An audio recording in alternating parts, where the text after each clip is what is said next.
Hello, this is Nick Haggerty with Century 21 Haggerty. I wanted to talk to everyone about shutting off the water at the main source and inside at different locations. We've been getting a lot of calls about people who are a little worried about water leaks and they're not sure what to do and how to shut that water off. So I want to go over some ways that we can mitigate the risk and damage to the property while we're trying to get a technician out to take care of that issue.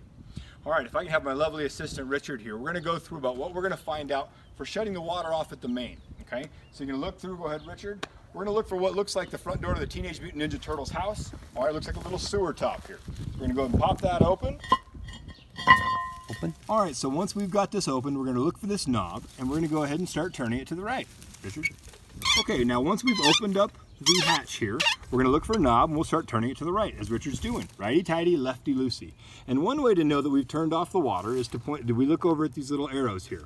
Looks like a little red triangle right there. If that's still spinning even a little bit, then you'll know there's still water running in the property. If it stopped like that, we have now effectively shut off the water at the source. All right, now that we've shut off the water at the source, I want to take you inside and we're going to take a look at how we can shut water off at different areas. We've come inside and I brought you here to the kitchen, okay? If there's an actual leak at the faucet here in the kitchen and we wanted to shut that off, I want to show you how to do that here at the site. This way you can still use that hot water heater, take a shower, brush your teeth, whatever the case is. So Richard, if you'll come forward here, and what you'll do is you'll open up this cabinet and look underneath. All right, we have water leaking here for the visual effect of the video, and Richard is now ready. We've opened it up and we are going to search for, boom, and he is so fast, it's already off, and bam, as you can see, water shuts.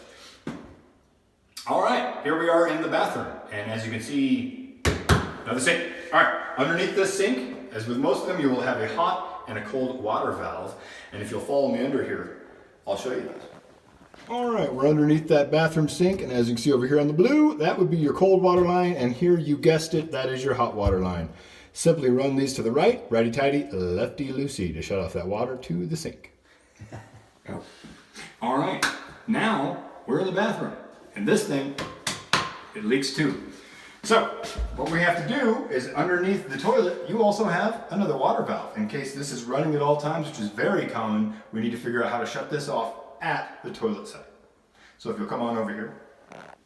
All right, we're back here behind the toilet. You can see this water line here, and here is the valve. We go righty-tighty, lefty-loosey, and you have now shut off the water to the toilet.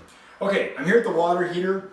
We saved the best for last here. Sometimes when you might come home and find your carpet flooded, your hallway flooded, or water even seeping through the walls. Many times that's from the water heater that we need to shut that water off. Now on this particular water heater, we have a two for one.